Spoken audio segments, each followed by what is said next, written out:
Hello dear students, you all are welcome with your favorite channel maths आसान है।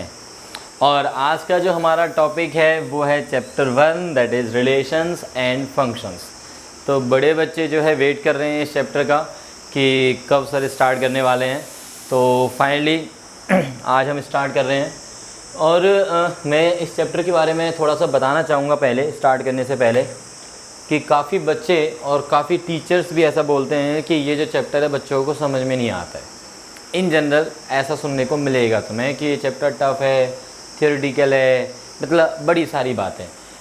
But मैं ये कह रहा हूँ कि बेटा ये चैप्टर बहुत ही इंटरेस्टिंग है, बहुत ही सिंपल है और ये आपके अंडरस्टैंडिंग लेवल को और ज़्यादा बढ़ाने वाला है। ठीक है, तो इसलिए इस चैप्टर को बड़े आराम से अच्छे से समझना।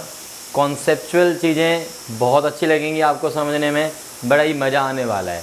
और मेरे हिसाब से ये सबसे ही ज़्यादा इंटरेस्टिंग चैप्टर है पूरी 12th के मैथमेटिक्स के अंदर।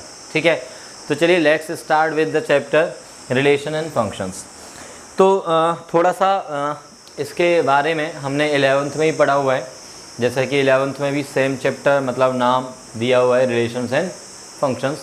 तो एक बार थोड़ा सा 11th के रिवाइज़ करते हैं, देन फिर सीधा 12th के रिलेशन एंड फंक्शंस पे आते हैं। ठीक है, तो 11th का इस तरह से मैं रिवाइज़ करा देता हूँ शॉर्ट में, जो सो दैट आपका टाइम भी वेस्ट ना हो, आपको लगे कि हाँ भाई 11th की चीज़ें भी एक बार माइंड में आ गई हैं। ठीक, तो 11th में हमने पढ़ा था ordered pairs. Ordered pairs, ordered pair मतलब नाम से पता चल रहा है पेयर, पेयरिंग है। ठीक है, और साथ में ऑर्डर्ड पेयर। ऑर्डर्ड से मतलब है कि जहाँ पे पेयर के अंदर ऑर्डर मैटर कर रहा है, पेयर के अंदर ऑर्डर मैटर कर रहा है। इट मीन्स जो आप पेयर बना रहे हैं ए कोमा बी और एक पेयर बना रहे हैं बी कोमा ए, तो पेयर में नंबर्स तो वही हैं ए और बी, बट जो ए और बी का जो ऑर्डर है वो हमने चेंज कर दिया है। ए और बी का ऑर्डर हमने चेंज कर दिया, ए की पोजीशन बी, बी की पोजीशन ए को दे दी मैंने। तो अब ये जो दो पेयर्स बने हुए हैं ये दोनों के दोनों डिफरेंट है। सपोज इस तरह से आप सोचो कि हमें जो हमारा कार्टेशियन सिस्टम होता है, ठीक है, जिसमें हम पॉइंट्स को रिप्रेजेंट करते हैं 2 डायमेंशनल, उसमें एक पॉइंट मैं लेता हूँ 1,2 और दूसरा पॉइंट लेता हूँ मैं 2,1। तो इन दोनों ही पेयर्स में नंबर्स वही है ना, बट ऑर्डर चेंज हो गया। ऑर्डर चेंज होने से क्या आपको लगता है कि दोनों सेम पॉइंट हैं? नहीं। तो ऑर्डर चेंज यदि हुआ तो इसका मतलब अलग अलग पॉइंट्स आ रहे हैं आपके पास। ये आपका 1,2 होगा और जबकि ये आपका 2,1 होगा, तो ये दो अलग अलग पॉइंट हो गए ना। तो ऑर्डर पेयर से मतलब है हमारा पेयर में नंबर्स, बट उन नंबर्स में जो ऑर्डर है वो मैटर करेगा। इसमें जो ordered pair A comma B यदि मैं कह रहा हूँ, इसको हम बोलते हैं ऑर्डर्ड पेयर का first component. This is first component of this ordered pair and this is called second component. This is called second component. ठीक, दो ऑर्डर्ड पेयर्स यदि इक्वल कह रहे हो आप, दो ऑर्डर्ड पेयर्स हैं ए कोमा बी और एक पेयर है आपका C comma D, they are equal if and only if, if and only if, if and only if ऐसे लिखो, if and only if A जो है वो सी के इक्वल होगा एंड बी जो है वो डी के इक्वल होगा। मतलब दो पेयर्स को, दो ऑर्डर्ड पेयर्स को आप तभी इक्वल कहोगे जब वो कंपोनेंट वाइज इक्वल होंगे। फॉर एग्जांपल इस तरह से कुछ आ जाता है कि जी आपके पास x प्लस में 4, y इक्वल दिया हुआ है 5, 1 के। तो इसका मतलब क्या होगा? वो बोलता है कि फाइंड x एंड y, तो सिंपली आप निकाल सकते हो x प्लस 4 5 के इक्वल, मतलब x तो हो गया 1 और सिमिलरली y भी क्या हो जाएगा आपका 1। तो this is what mean to say this. ये डेफिनेशन हो गई हमारे पास कि दो ऑर्डर्ड पेयर्स की इक्वालिटी कैसे हम डिफ़ाइन करते हैं। ठीक है, तो ये हो गया ऑर्डर्ड पेयर। अब हम आते हैं कार्टेशियन प्रोडक्ट पे, जल्दी से रिवाइज करना है 11th का हमें। ठीक है, तो कार्टेशियन प्रोडक्ट क्या होता है कि दो सेट्स हैं, दो सेट्स हम मान लेते हैं ए और बी, ये दो सेट्स मान लेते हैं ए और बी। इस ए में कुछ एलिमेंट्स नाम दे देते हैं, A1 A2 A3 बोल देता हूँ चलो, और इसमें हम B1 B2 और इस तरह से कुछ भी एलिमेंट्स हो सकते हैं। तो let's take only B1 B2। अब हम कार्टेशियन प्रोडक्ट को कैसे डिफाइन करते हैं? इसको हम बोलते हैं Cartesian product of A and B। क्या बोलते हैं बेटा इसको हम? This is Cartesian product of A and B। इसमें वो सभी पेयर्स होते हैं जिन पेयर्स का फर्स्ट कंपोनेंट तो A में होगा और जो सेकंड कंपोनेंट है वो B में होगा। जैसे कि जो मैंने अभी डायग्राम बनाया आपका से, इस डेफिनेशन को अब डायग्राम से देखते हैं कि ये कहती है कि A क्रॉस B में वो सभी ऑर्डर्ड पेयर्स हैं जिन ऑर्डर्ड पेयर्स का जो फर्स्ट कंपोनेंट A है वो A में बिलोंग करना चाहिए, जो सेकंड कंपोनेंट B है वो B में बिलोंग करना चाहिए। तो यदि मैं यहाँ पे A क्रॉस B डिफ़ाइन करता हूँ इस पर्टिकुलर एग्जांपल के लिए, तो मुझे वो सारे पेयर्स कलेक्ट करने हैं। ध्यान देना, वो सारे पेयर्स, एक एक वर्ड इम्पोर्टेंट है इस चैप्टर के अंदर, ये ध्यान रखना, ठीक है। वो सारे pairs, all those pairs whose first component is in A and the second component is in B, ठीक। तो वो सारे पेयर्स इकट्ठे करो। तो A1 जो है किसके साथ पेयर बनाएगा? B1 के साथ बनाएगा। और A1 किसके साथ बना सकता है? B2 के साथ, क्योंकि मुझे वो पेयर्स देखने हैं जिनका पहला कंपोनेंट A में होगा और सेकंड कंपोनेंट B में होगा। तो A1 B1 आएगा, इसी तरह से A1 B2 आएगा। Similarly you can easily observe A2 B1 A2 B2 आएगा, क्योंकि यहाँ से चलेगा एरो और यहाँ पे जाके वो लगेगा, ठीक है। सिमिलरली A3 B1 जाएगा और A3 B2 भी जाएगा। A3 B1 और A3 B2 भी जाएगा। ओके बच्चों, तो ये डेफिनेशन हो गई किसकी डेफिनेशन हो गई? ये Cartesian product A cross B। तो सिंपली आप ऐसे देख सकते हो कि मान लो A क्रॉस B के अंदर हमें नंबर ऑफ़ एलिमेंट्स की काउंटिंग करनी है, number of elements in A cross B। अभी फ़िलहाल यहाँ पे देखो कितने एलिमेंट्स हैं? 3, यहाँ पे हैं 2, तो यहाँ पे कितने पेयर्स बने? 6 पेयर्स बने। इट मीन्स जितने एलिमेंट इसमें थे A में 3 और इसमें है 2, तो 3 × 2 कितना हुआ? 6 हुआ। तो 6 पेयर्स आ रहे हैं A क्रॉस B के अंदर। इसको आप थोड़ा परमुटेशंस में आ जाओ एक बारी। परमुटेशन का जो फंडामेंटल प्रिंसिपल होता है काउंटिंग वाला, कि भाई इसके अंदर 3 एलिमेंट्स हैं और इसके अंदर 2 एलिमेंट हैं, तो A क्रॉस B में हमें number of elements find out करने हैं। A क्रॉस B में नंबर ऑफ़ एलिमेंट्स निकालना है। तो हमें बोलेंगे कि A जो है, A का जो पहला एलिमेंट है उसके पास पेयर बनाने के लिए कितनी चॉइसेज हैं? 2। ऐसे ही दूसरे के पास भी 2, तीसरे के पास भी 2, हर एक के पास 2 चॉइसेज हैं। तो एक के पास 2, तो 3 के पास 3 × 2। अरे गाइड है, वही फंडामेंटल प्रिंसिपल ऑफ काउंटिंग बोलते हैं परमुटेशंस के अंदर इसको आप, ठीक। तो वो चीज़ यहाँ पे अप्लाई हो रही है। तो यहाँ पे हम लगेंगे number of elements in A cross B। कितना हो गया? Number of element in A multiplied by number of element in B। Similarly यदि हम बात करते हैं B क्रॉस A की, तो उसमें भी number of elements in B into number of elements in A। Yes, एक बात और मैं कहना चाहूँगा, यहाँ पे मैंने जैसे B क्रॉस A इंट्रोड्यूस कराई दिया आपको, तो B क्रॉस A की डेफिनेशन क्या बनेगी उसको देख लेते हैं ज़रा। What will be the definition of B cross A? देखो, डेफिनेशन हमेशा A क्रॉस B की याद रखो। A क्रॉस B की डेफिनेशन कहती है कि वो सारे पेयर्स लो जिन पेयर्स का फर्स्ट कंपोनेंट फर्स्ट सेट में बिलोंग करेगा। तो यदि मैं इसकी डेफिनेशन लिखता हूँ तो मैं ये कह देता हूँ कि मैं इसमें x, y एलिमेंट लिखना चाह रहा हूँ।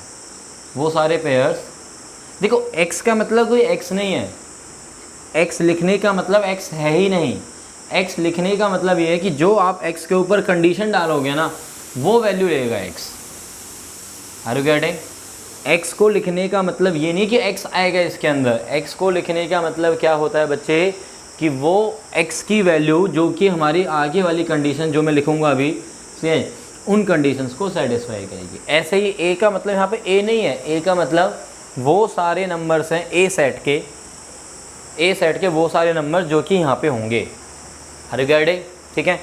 तो इसी तरह से B क्रॉस A में वो सभी पेयर्स हैं जिन पेयर्स का फर्स्ट कंपोनेंट x वो किस में बिलोंग करेगा, फर्स्ट सेट में, और जो सेकंड कंपोनेंट y है वो किस में बिलोंग करेगा, y ए सेकंड सेट में, यानी कि बी ए सेट, सॉरी यानी कि ए सेट। ओके है, बात समझ में आ गई है।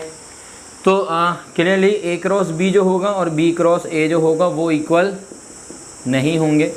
फॉर एग्जांपल आप यहाँ पे देख सकते हो ए क्रॉस बी ए बना, बी क्रॉस ए बनाओगे तो बी से ए की तरफ चलोगे, फिर आप B1 A1 ऐसे पेयर्स आएंगे, B1 A1, B1 A2, B1 A3, B2 A1, B2 A2, B2 A3, ये सारे पेयर्स किसके अंदर आएंगे, B क्रॉस A के अंदर, उसके रिवर्स ऑर्डर आ जाएगा।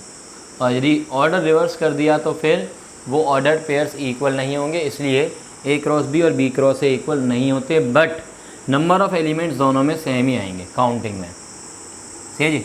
But number of elements in A cross B और बी क्रॉस ए इक्वल होंगे। तो ये कुछ इम्पोर्टेंट बातें हैं जो कि आपको याद रखनी है, ठीक है।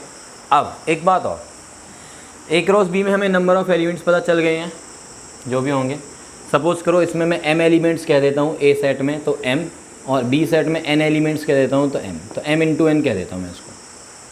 ए सेट में ए सेट में m एलिमेंट्स हैं m, और बी सेट में n एलिमेंट्स हैं तो a क्रॉस b में m इंटू n होंगे, जैसे 3 इंटू 2 हुए थे, ठीक है। अब हम बात करेंगे नंबर ऑफ़ सबसेट्स की। नंबर ऑफ़ सबसेट्स की बात कर रहे हैं बेटा हम। आपको पता है सेट थ्योरी आपने पढ़ी हुई है 11th में सेट्स तो पढ़े हुए हैं। तो वहाँ पे एक सिंपल सा टॉपिक था नंबर ऑफ़ सबसेट्स का। Number of subsets of a set containing n elements. तो यदि किसी सेट के अंदर n एलिमेंट्स हैं तो उसके नंबर ऑफ़ सबसेट्स कितने होते हैं, 2n। तो ये वाली बात आपको अब याद रखनी है। जिन बच्चों ने 11th में पढ़ा हुआ है, याद है ऑलरेडी, तो बहुत अच्छी बात है। नहीं याद है तो भैया अब याद रख लो, ठीक है। कि कोई सेट जिसके अंदर n एलिमेंट्स हों, फॉर एग्ज़ाम्पल एक सेट है जिसके अंदर मान लो 4 एलिमेंट्स है, 1 2 3 4, तो उसके नंबर ऑफ़ सबसेट्स बनाएंगे यदि हम नंबर ऑफ़ सबसेट्स, तो वो बनेंगे 2⁴। कितने बनेंगे, 2⁴। ये फॉर्मूला लगा दो सीधा। अच्छा, सबसेट तो पता है, सबसेट का मतलब है कि जो हमारा गिवन सेट होता है, जो हमारा गिवन सेट है उसके कुछ एलिमेंट्स को उठाओ और एक सेट बना दो, ठीक है।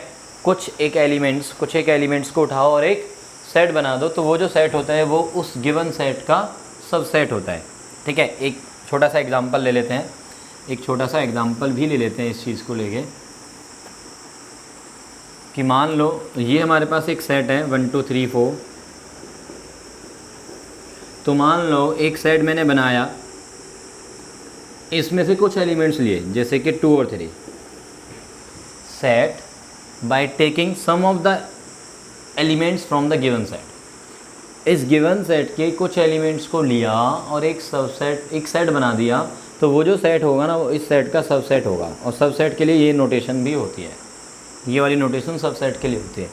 यदि आप ये कह रहे हो कि सर हम 1 2 3 4 सारे ही एलिमेंट्स ले लें, कुछ का मतलब क्या होता है, एक या एक से ज़्यादा, और कुछ के अंदर यहाँ पे 0 भी आ रहा है। मतलब यदि आप एक भी एलिमेंट नहीं लोगे ना, मतलब सिंपली एम्प्टी कर दोगे, ठीक है, तो वो भी एक सबसेट काउंट होता है। Empty set is a subset. और यदि आप सारे के सारे लोगे तो भी एक सबसेट काउंट होगा। और कुछ में आप थोड़े कम लेते हो, 2 3 4 ऐसे कुछ भी लेते हो, जैसे 2 3 लिए मैंने, ठीक है, तो ये सेट भी क्या है, ये सेट भी, ये वाला जो सेट है वो भी ए का सबसेट है। क्लियर है ये बात? ओके। सो अब ये हमें समझ में आ गया कि सबसेट कैसे बनते हैं, नंबर ऑफ़ सबसेट्स कितने होते हैं किसी सेट में यदि n एलिमेंट्स है तो। अब हम बात करेंगे रिलेशन की। अब हम बात करेंगे बेटा रिलेशन की। एक सेकेंड, डिस्टर्बिंग तो मतलब कुछ नहीं, कुछ तो डिस्टर्ब।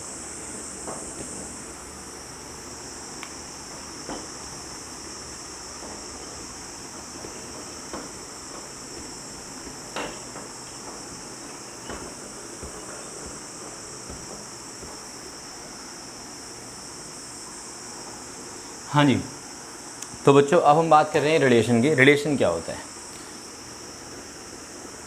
रिलेशन भी अपने आप में एक सबसेट है, इसीलिए मैं आपको उस टॉपिक पे लेके गया था कि सबसेट क्या होता है और कार्टेशियन प्रोडक्ट क्या होता है, उसका भी हमें यूज़ करना है, ठीक है। ऑर्डर्ड पेयर्स क्या होता है, सब कुछ यूज होने वाला है रिलेशन के अंदर। तो अब सिंपली ऐसे सोचो रिलेशन के लिए कि हमारे पास दो सेट्स हैं, यानी कि ये दो सेट्स मान लो, ये ए है और ये बी है। इसमें कुछ एलिमेंट्स ले लो, इसमें भी कुछ एलिमेंट्स ले लो। सपोज कर लेता हूँ मैं A1, A2, A3 और इसमें मैंने ले लिया है B1 और B2, ठीक है। हमें कार्टेशियन प्रोडक्ट बनाना आ गया, कार्टेशियन प्रोडक्ट बनाना आ गया हमें A क्रॉस B। कौन कौन से पेयर्स? A1 B1, यस बनाओ, A1 B2, A2 B1, A2 B2 और क्या बनेगा? A3 B1 और A3 B2। ये हो गया हमारा Cartesian product A cross B, ठीक है। अब वो ये कहता है कि इस A क्रॉस B का ना कोई भी सबसेट जनरेट कर दो आप, A क्रॉस B का कोई भी सबसेट जनरेट करो, कोई भी सबसेट बना दो, ठीक है। और अभी अभी मैंने आपको बताया है कि किसी भी सेट के सबसेट कैसे बनाते हैं, उसमें से कुछ एक एलिमेंट्स ले लेते हैं, और कुछ एक का मतलब या तो आप ज़ीरो एलिमेंट्स लो, मतलब एक भी एलिमेंट ला लो, एक या एक से ज़्यादा टिल जितने हैं मैक्सिमम। फिलहाल यहाँ पे कितने हैं मैक्सिमम? 6 एलिमेंट्स हैं, तो आप मैक्सिमम 6 एलिमेंट्स भी लेकर एक सबसेट बना सकते हो, इन्हीं में से 6 एलिमेंट, ठीक। तो सपोज़ करो मैंने इसमें से कहीं 2 एलिमेंट्स लिए, A1 B2 ये वाला एलिमेंट ले लिया, ठीक है, A1 B2 ये वाला एलिमेंट, और एक और एलिमेंट ले लेता हूँ, चलो A3 B2, A3 B2, ये दोनों एलिमेंट्स मैंने ले लिए। मीन्स इसको मैंने A1 को B2 से मिला दिया, डायग्राम में देखें तो हम ये वाला पेयर मिला है, और A3 B2 ये वाला पेयर भी मैंने ले लिया। ये दो पेयर्स जो बन रहे हैं डायग्राम में, इन दो पेयर्स का मैंने एक सेट बनाया। A क्रॉस B के दो पेयर्स को लेके मैंने एक सेट बनाया है। तो ये जो सेट है ये क्या है? सब सेट है किसका? A क्रॉस B का। आई थिंक ये बात तो क्लियर हो गई है कि A क्रॉस B के कुछ एलिमेंट्स को लेके यदि आप एक सेट बनाओगे तो वो A क्रॉस B का सबसेट होगा। ये जो सबसेट है, इसी सबसेट को हम मैथमेटिकली रिलेशन कहेंगे from A to B। Mathematically ये जो सेट बना हुआ है, इस सेट को यदि मैं R नाम दे देता हूँ, इस सेट को मैंने क्या नाम दे दिया? R। तो ये जो R है जो कि किसका सबसेट है बेटा? A क्रॉस B का, इस R को हम बोलेंगे it is a relation from A to B, relation from A to B। तो रिलेशन को हम कैसे डिफाइन कर रहे हैं? It is a subset of A cross B, it is a subset of A cross B। A cross B का आप कोई भी सबसेट जनरेट करो, वो अपने आप में क्या कहलाएगा? एक रिलेशन कहलाएगा from A to B, A to B, A to B। ध्यान रखना, A क्रॉस B का सबसेट बना रहे तो A टू B रिलेशन कहलाएगा, ठीक है। तो यदि सबसेट है A क्रॉस B का तो वो एक रिलेशन है। एंड दूसरी बात, अब ध्यान देना, पहली बात कंप्लीट हो गई मेरी कि subset of A cross B होगा, subset of A cross B होगा, तो मैं क्या कहूँगा? क्या कहूँगा? Relation from A to B कहूँगा, relation from A to B। ये तो हो गई पहली स्टेटमेंट, ठीक है। अभी एक दूसरी स्टेटमेंट भी सुनते हैं, समझते हैं, ठीक है। ये तो हो गई मेरी पहली स्टेटमेंट। अब सेकंड स्टेटमेंट पे आते हैं।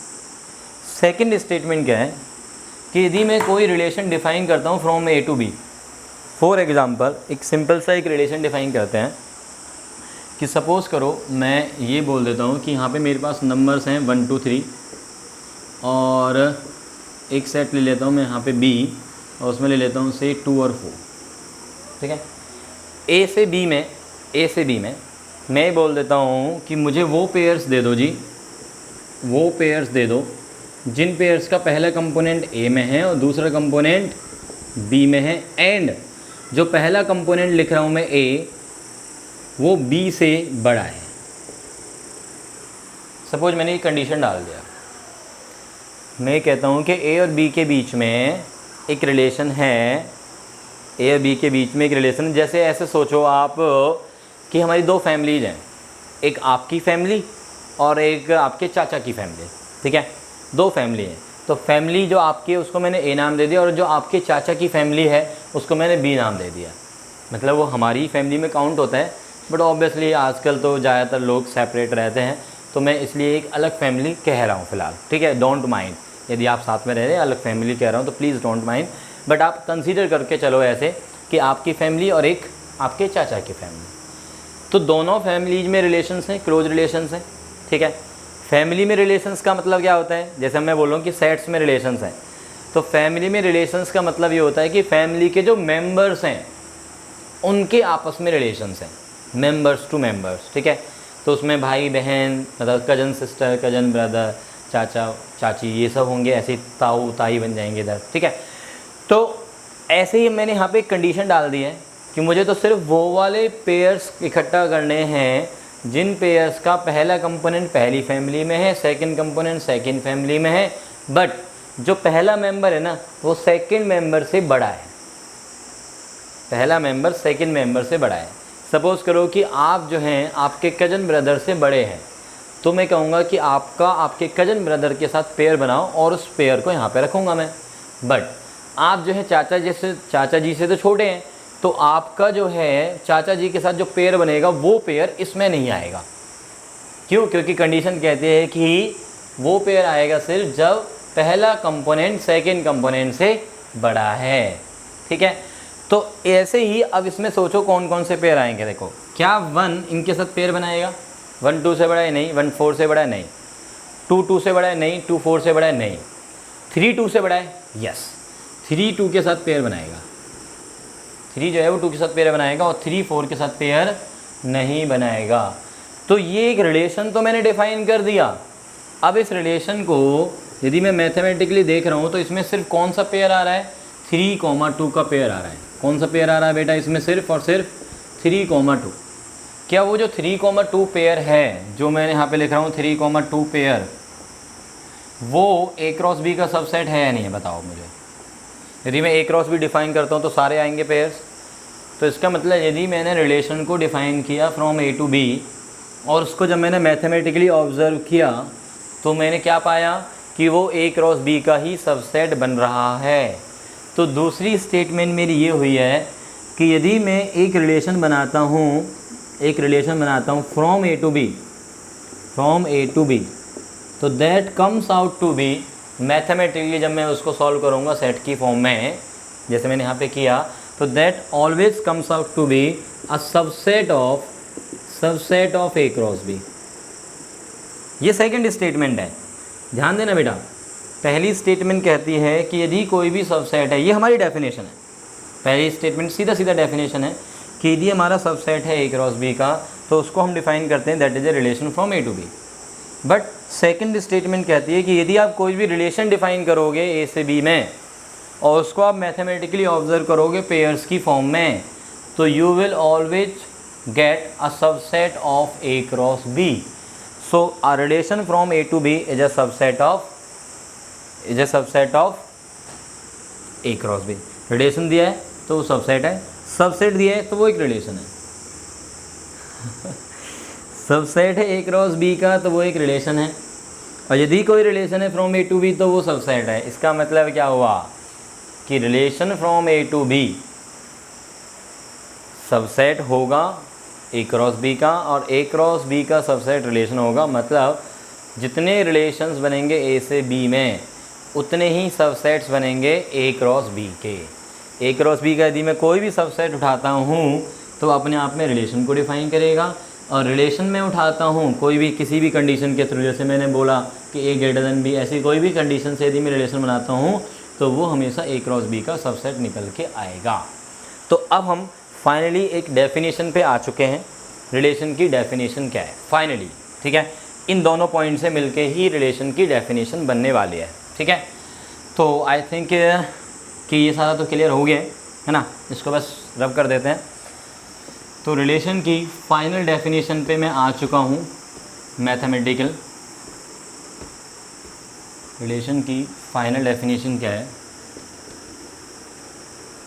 कि लेट ए एंड बी कोई भी दो सेट्स हैं, let A and B any two sets, B any two sets, कोई भी दो सेट्स हैं ए और B,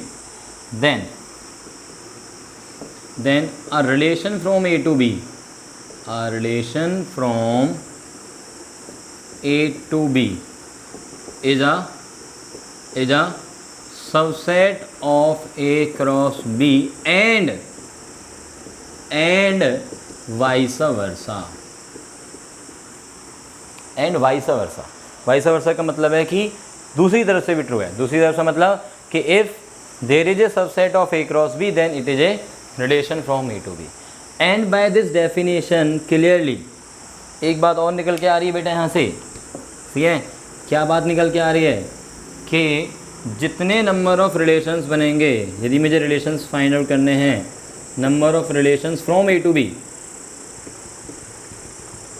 will be equals to, हर एक रिलेशन ए क्रॉस बी का सबसेट निकल के आएगा और ए क्रॉस बी का सबसेट रिलेशन निकल के आएगा। तो नंबर ऑफ रिलेशंस कितने हो जाएंगे, number of subsets of A cross B. Okay, अच्छा, तो ए क्रॉस बी में कितने एलिमेंट्स होते हैं, ए क्रॉस बी में number of elements, number of subsets नहीं मैं पूछ रहा हूँ अभी पूछ रहा हूँ number of elements in A cross B. तो हमने पीछे ही किया था ए क्रॉस बी में number of elements, A cross B में नंबर ऑफ एलिमेंट्स कितने होते हैं, वो होते हैं number of elements in A multiplied by number of elements in B. तो इसका मतलब मैं ऐसे लिख लूँ इसको, number of subsets of a set containing, A cross B में कितने element, containing n A into में एन बी एलिमेंट्स, इतने एलिमेंट्स को कंटेन कर रहा है। अब कोई सेट यदि n एलिमेंट्स कंटेन करता है तो उसके नंबर ऑफ सबसेट्स कितने होते हैं, 2 की पावर n, और a क्रॉस b में नंबर ऑफ एलिमेंट्स कितने, n a into n B, ये लिखा मैंने अभी। तो इट मीन्स इसके नंबर ऑफ सबसेट्स कितने हो जाएंगे, 2 की पावर में जितने इस सेट के अंदर एलिमेंट्स हैं, यानी कि n a इंटू में एन बी। मीन्स एग्जाम्पल देखो, a सेट में मान लो 3 एलिमेंट्स हैं, बी सेट में सपोज करो 2 एलिमेंट है x, y। तो ए क्रॉस बी में कितने एलिमेंट हुए बेटा, देखो ए क्रॉस बी में एलिमेंट 6 हो जाएंगे। तो ए क्रॉस बी के number of subsets of A cross B 2 की पावर 6 हो जाएंगे, ठीक है।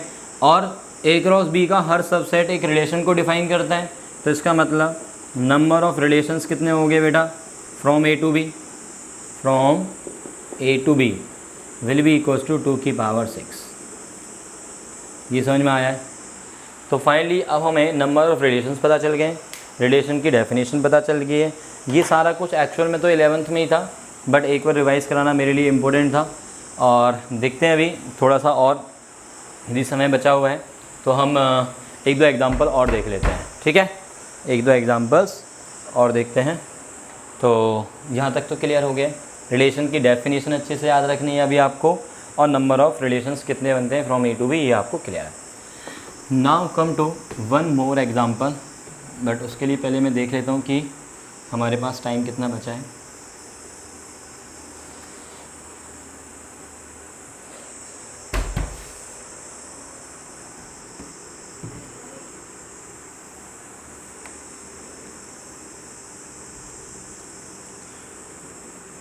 तो चलिए एक एग्ज़ाम्पल ले लेते हैं। एक सेट है 1 2 3 4 और बी एक सेट ले लेता हूँ मैं 2 3 4 5। अब मैंने एक रिलेशन डिफ़ाइन किया, relation R from A to B.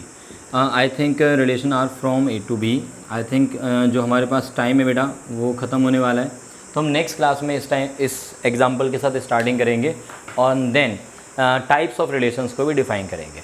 ठीक है बच्चों, तो आज के लिए इतना ही, और इसको अच्छे से करके रखें so that next time examples के साथ जब हम स्टार्ट करें तो आपको सारी कुछ चीज़ें पहले वाली पता हों।